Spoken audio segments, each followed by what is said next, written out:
Ragusa in 1989 for the first Acerbis Italian round 35 years ago. Monza in 1990, Mugello in 1991, Misano in 94, Imola 2001, Vallelunga 2007. Cremona Circuit becomes the 7th destination in World SBK's most prominent home. No less than 160 races already completed in the country. Located on flat agricultural land in the Po River Valley in the Lombardy region, World SBK's newest venue, inaugurated in 2012 and only added to the calendar this year. One of only 3 anti-clockwise circuits on the calendar, 13 corners, mostly first and second gear. The start-finish straight measures just 400 metres, shorter still the run from the start line, but watch for riders on the inside of the grid making a block pass into turn 1 on the opening lap, as Danilo Petrucci did in the Superpole race, before the tight infield section where it's largely single file. Mid-race, turn 8, Bosco is a better overtaking opportunity, where Petrucci passed Bulliger and Iannone deeper into the race yesterday. But the best chance is the heaviest braking zone at the end of an 885-metre straight between 2 corners named after nearby towns, Cremona, turn 10, and San Martino del Lago, turn 11. The shortest lap of the season in terms of distance, 3.768 kilometres, but low average speeds mean it isn't the shortest in terms of lap time. The race lap record at 1 minute 28.289, set by Danilo Petrucci in this morning's Superpole race.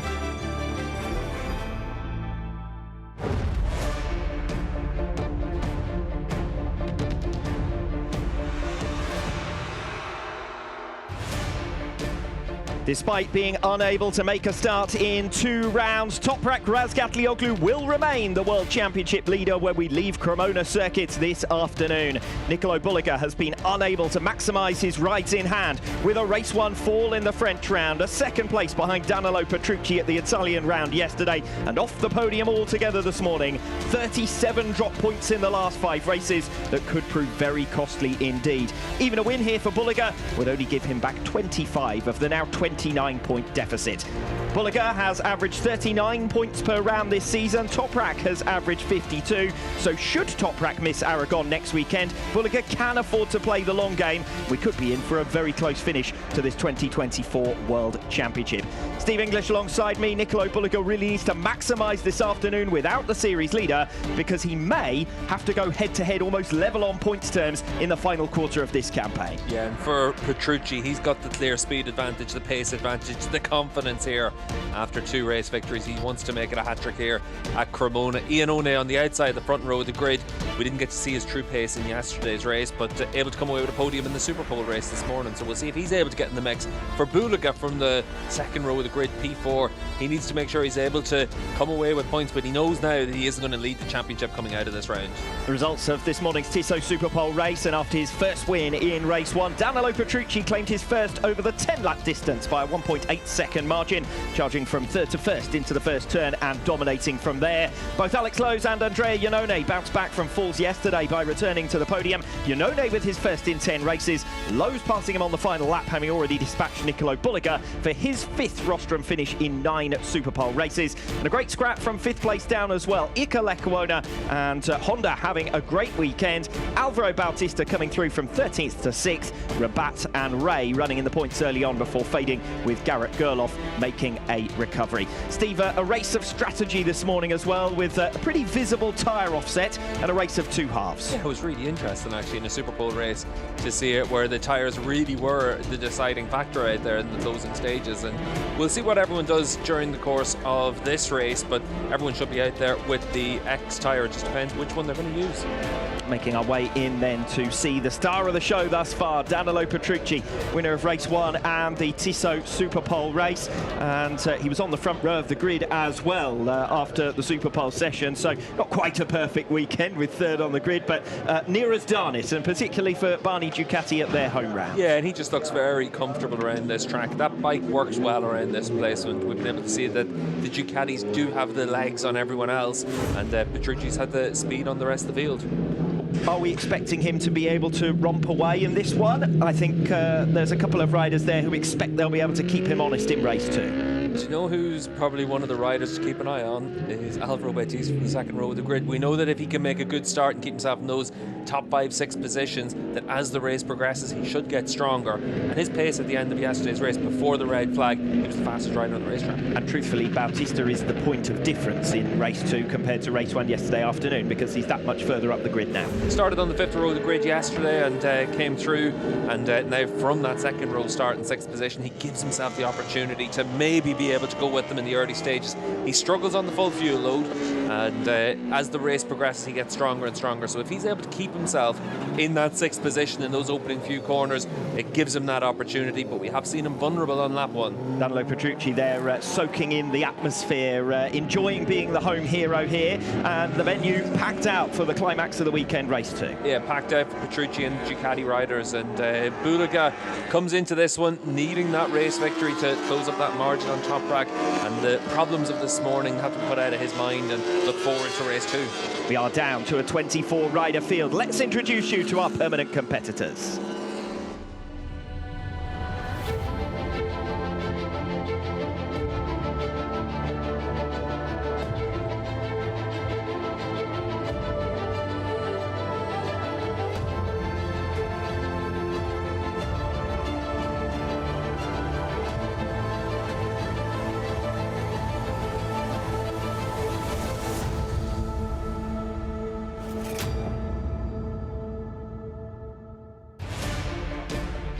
The main winners and losers on the grid after the Superpole race. Danilo Petrucci gained 2 places after his passes on Nicolo Bulega and Andrea Iannone this morning, and starts from pole for the first time in his World SBK career. Alex Lowes gained 2 places to second, with Iannone losing out in third. 3 places lost for Bulega. Lecuona gained 3 and Bautista gained 7 to complete the second row. Locatelli down 2 and Vierke down 1. Garrett Gerloff completes the top 9 up from P11, so Sam Lowe's down 4 places. Brad Ray and Tito Rabat down 2 each, losing out. Meanwhile, Markus Reiterberger returns to the back of the grid to serve an engine allocation penalty for BMW. He must also complete 2 long laps. Tommy Bridewell has withdrawn with a technical problem. Making our way through the field then, Markus Reiterberger with a tough task on his hands, but BMW need to be picking up as many points as possible here with the Manufacturers' Championship in mind. They haven't been able to take the fight to the Ducatis this weekend. Yeah, this weekend has been tougher for them. They've had good pace across the board for the riders at different times, but it's been in that 6th, 7th, 8th position really, rather than what we were able to see with Razgatlioglu obviously at the front of the field. It's been a different weekend, and especially for the likes of Michael van der Mark, qualifying down the order in the Superpole session means that he starts this one from the 6th row of the grid as well, and it's just more and more difficult to make that progress. Van der Mark, your top scorer for BMW in race 1 yesterday with P7. Garrett Gerloff, your only scorer for BMW in the Superpole race, just a single point down in 9th position. So the gap now 17 points between Ducati and BMW in the manufacturer standings, while at the top of the World Championship table, Toprak Razgatlioglu leads Nicolo Bulega by 29 points, but Bulega with a race in hand here. Let's take a look through your grid then. Danilo Petrucci, Alex Lowes and Andrea Iannone, your top 3 in the Superpole race this morning and your front row. First time in P1 for Danilo Petrucci. He's never previously qualified in first position via the Superpole session. That was his first victory in the Superpole race. 5th position in the championship, only 17 points back from Alex Lowes, and also closing in on Alvaro Bautista. Yeah, important for him to be able to maintain that momentum as well. The last few rounds have been really strong for him, and obviously this weekend he now has the chance to win all 3 races, so just goes to show the progress that he's making with that bike and what job the team are doing as well. Andrea Iannone on the outside of the front row, originally qualified 2nd position in the Superpole session, came home 3rd earlier on today, passed on the final lap by Alex Lowes. 8th position in the World Championship, Iannone, his podium finish in that Superpole race, his first since Moss, so a long wait between trips to the rostrum for Andrea Iannone. Yeah, it was, and for Iannone, another one of those situations where whenever he's having his good weekends, he needs to take full advantage of it. The crash yesterday robbed him of the opportunity to finish on the podium. He'll be gunning for that race victory now in this one, though. As you can see, Alex Lowes a little bit later onto the grid than the others around him, and just look how busy it is out there. All of the fans packing in the grandstand, watching on as well. Yeah, the view out from our commentary box window is actually really good. There's a big crowd here just overlooking the start-finish straight. Alex Lowe's then had a crash yesterday, but bounced back nicely to second position in the Superpole race. A tyre strategy that worked out in his favour, climbing from 4th to 2nd now on the grid. Does sit 4th in the World Championship standings and only 19 points back from Alvaro Bautista, who starts behind him on the 2nd row here. Yeah, and important to be able to see whether or not Bautista's going to be able to make that quick start to give himself the opportunity to go with them in the early stages of the race. 19 points the gap then for Alex Lowe's to try and recover against Alvaro Bautista, as we see Danilo Petrucci receiving his first Tissot watch, and he will hope the first of many, but he really is capitalising on the absence of Toprak Razgatlioglu this weekend. Exactly what you need to do. The opportunity's there, and Petrucci's been able to grab it with both hands. Can he make it a hat-trick? That's going to be the story of race 2 this afternoon, as will the championship fight. Toprak Razgatlioglu 29 points ahead of Nicolo Bulliger, 25 up for grabs here, of course, in race 2 this afternoon. Bulliger, the pace setter in that Superpole session yesterday, in fact, really stopped any of his rivals from being able to improve their lap by immediately falling on the subsequent outing. But Bulliger, with 2nd place in race 1, has proven he's got pace. Did struggle to a greater extent earlier on today, though, down to 4th. Yeah, struggled in the early stages of this race, and especially at the end, didn't have that top speed down the back straight. 5th on the grid for Iker Lecuona. 4th and 5th places this weekend so far, and after a bad Superpole session in Magny-Cours last time out, he did come through the field quite nicely. I said at the top of the weekend, Lecuona could be on for a big points haul. 74 points all he's managed this season, down in 16th in the championship. 2 top 5 finishes. Great weekend for him. Really good, and really good from Honda as well. Both riders in the points in the Superpole race, and for Iker Lecuona, big confidence boost to have these back-to-back top 5s. Completing the 2nd row of the grid, Alvaro Bautista, originally qualified in 13th position. He is now up to 6th on the grid, and that makes him much more of a factor in race 2 this afternoon. Currently 3rd in the World Championship standings. 102 points his gap, though, to Toprak Razgatlioglu. And really, for Bautista, it's just about getting back to winning ways, and the championship will take care of itself. But at this stage, Bautista looks to have given up too many points on Sundays in Most, on Sunday in Portimao, Sunday in Magny-Cours last time out. Yeah, too many mistakes for Alvaro, unfortunately, and he needs a big result now in this race to be able to just claw back some of those points and obviously hold on to 3rd in the world as well. So there's your top 6. Petrucci, Lowe's, Iannone. 2nd row of the grid, Bulliger, Lecuona and Bautista.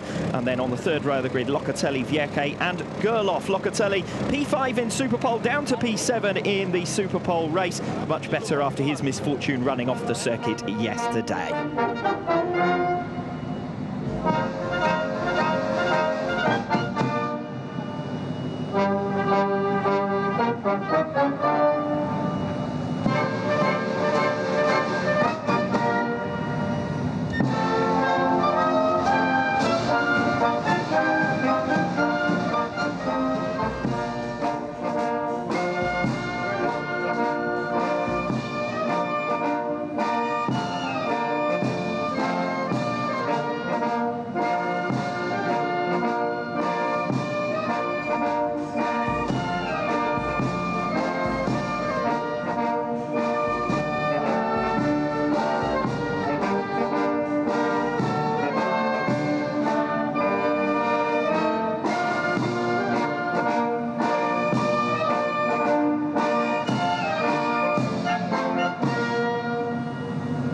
Kiko Giles is with our pole sitter.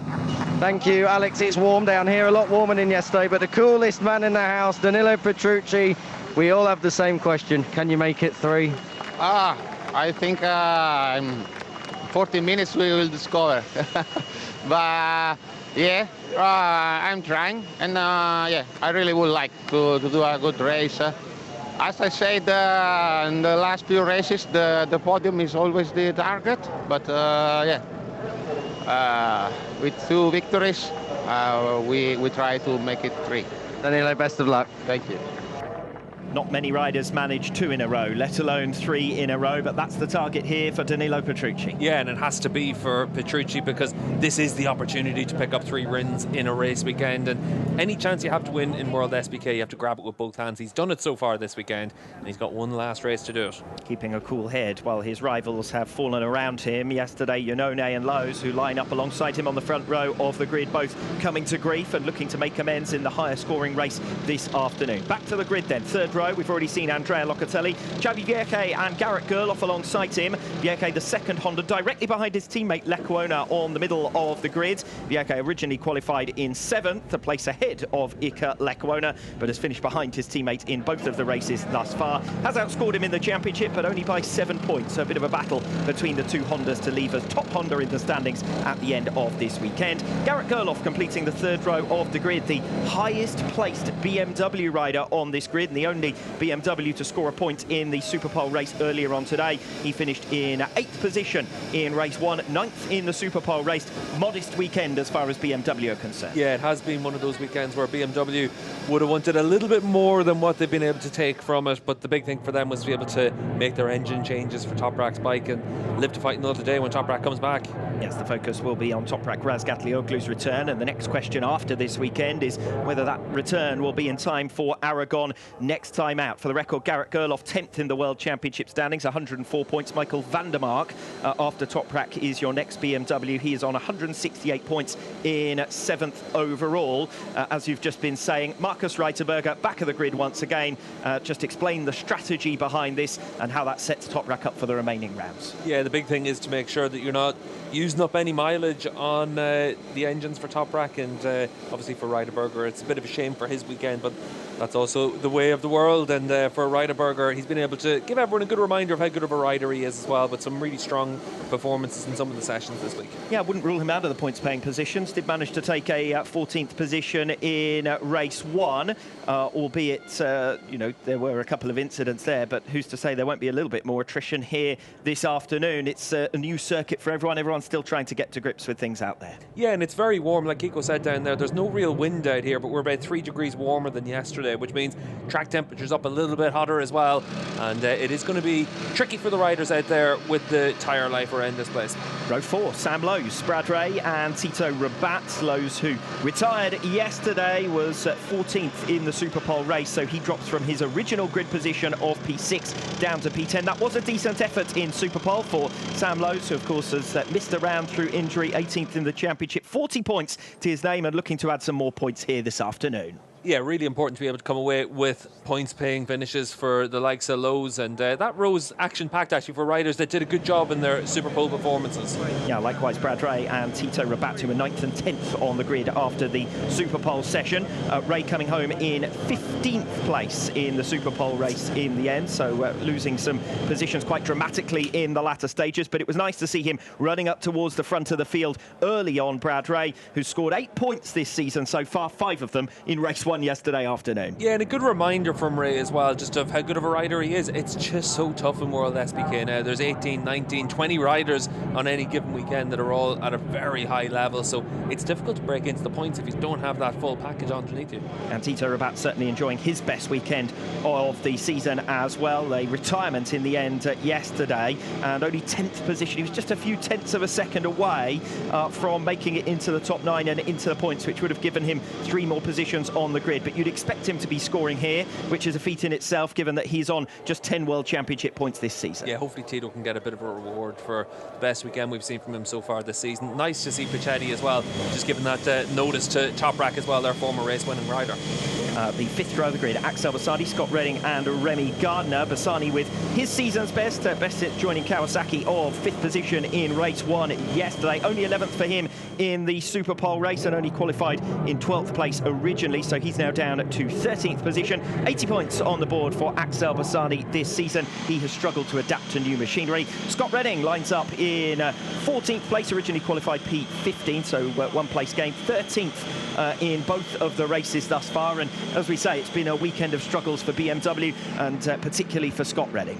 Yeah, and for Scott with that BMW, there's some weekends where they're just a lot harder for him with his riding style in this bike, and this looks like one of those tough ones. Remy Gardner completing the 5th row of the grid. He's 9th in the World Championship standings, 139 points for Gardner, and a big gap to Garrett Gerloff behind him, 35 points behind him, and then outside of the top 10, an even bigger gap to the likes of Jonathan Ray behind. Gardner, who retired earlier on, scored a 10th place finish in race 1 yesterday afternoon, and the expectations once again fairly modest as far as Yamaha are concerned. That's your front 5 5 rows of the grid. Let's head back down to Kiko Giles.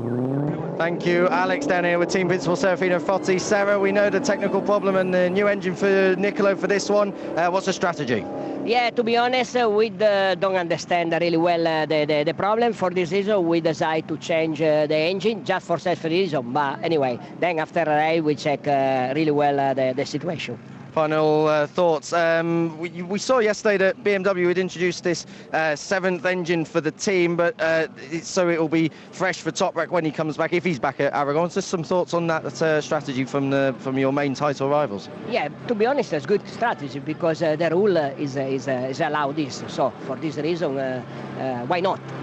Final thing, can you win today? Okay, I don't know. I'll let you know later. I hope pass. We look forward to it. All the best. Thank you. Let's continue on then through the grid at row number 6 with Michael van der Mark, Michael Ruben Rinaldi and Nicolo Canepa. Van der Mark with 7th position in race 1 yesterday afternoon, came through the field pretty well, could not make the same impact on the Superpole race, so originally qualifying down in P17. That's what puts him down on the 6th row of the grid. Michael Ruben Rinaldi came through quite nicely in race 1 yesterday to take a 9th place finish. Hasn't had too many top 10 finishes since joining Moto Corsa, but again, didn't make any impression on the Superpole race down in P17. Nicolo Canepa, 18th position on the grid. He completes row number 6, retired with a spill, battling with Scott Redding yesterday in race 1 and wasn't able to challenge for points earlier on today. 7th row of the grid, Marvin Fritz, Philip Ertl and Taz McKenzie. Row 8 for Alessandro Del Bianco, Ivo Lopez and Marcus Reiterberger after the withdrawal of Tommy Bridewell due to technical issues. But your front row of the grid, your podium trio from the Superpole race, Petrucci, Lowes and Iannone.